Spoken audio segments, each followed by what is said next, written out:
You should be able to have the engaging conversations with somebody that you deserve.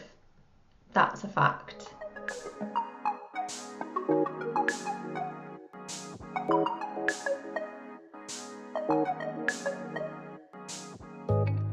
Hi bloggers, welcome back to a BOH TV and your weekly instalment of Friday Focus, your place to discover your focus for the week ahead.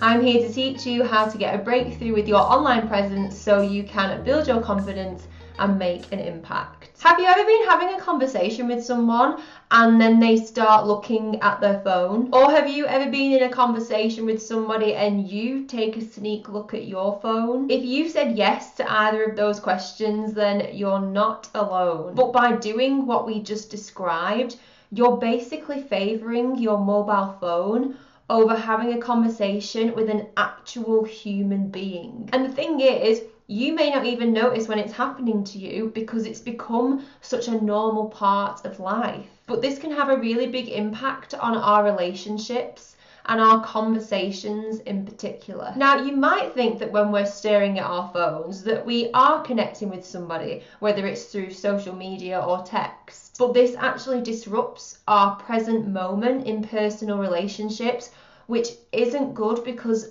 they're the most important. And research has shown that the one relationship this can lead to a decline in the most as an adult is the one with our life partner. The reason for this is because it decreases mutual satisfaction, which contributes to higher levels of depression. Now, this probably won't surprise you, but the people that are on their phone constantly, like all the time, are known to be less polite and less attentive. And when you see someone's eyes start to wander, you know what's happening. Their brain is wandering, so you feel unheard and disrespected. Even if you just have your phone out on the table when you're having a conversation with someone, this interferes with your sense of connection to the other person, the closeness you experience, and the quality of your conversation. This is even more so for meaningful conversations because you lose that opportunity for a true connection,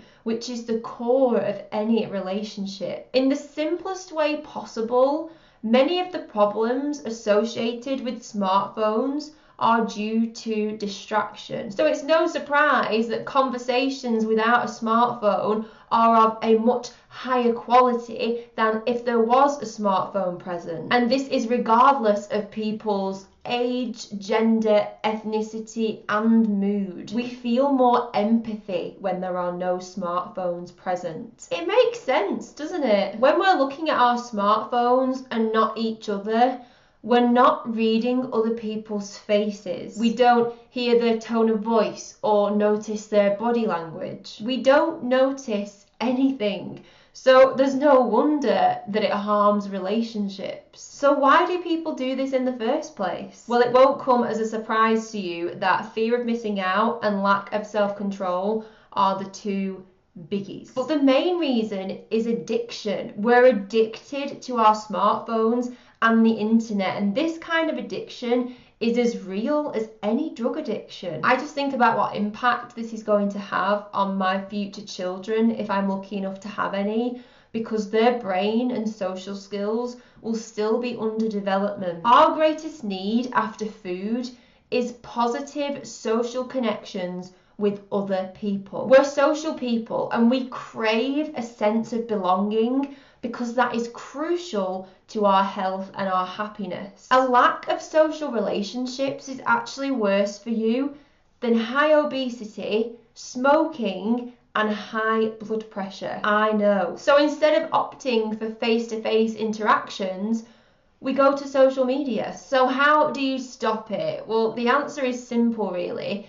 You just need to become aware of it. While you may not be able to control the behaviour of others, you have the opportunity to model something different. Intimacy doesn't have to be this big, grand gesture. It's usually the smaller moments where it happens the most. Talking over breakfast, the smile from a child, the exchange with your nice postman. What matters is that you are present and mindful no matter what you are doing and who you are with. And you know what the most important form of connection is? eye contact. We're doing it right now. Eye contact and the smallest of facial expressions, they speak way more than words. But what's even more important than that is that they are at the root of empathy, and that is crucial to true human connection. And true connection and conversation relies on being present. So if you're having a conversation with someone and they get their phone out to have a look at it, try to understand that they're probably not doing it with intent.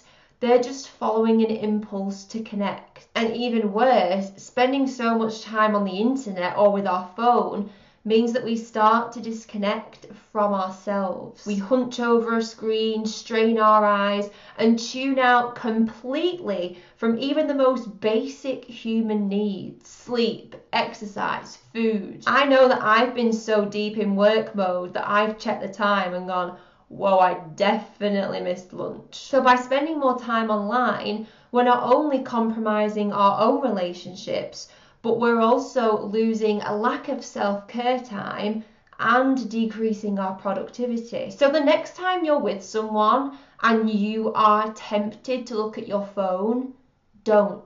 Put it away.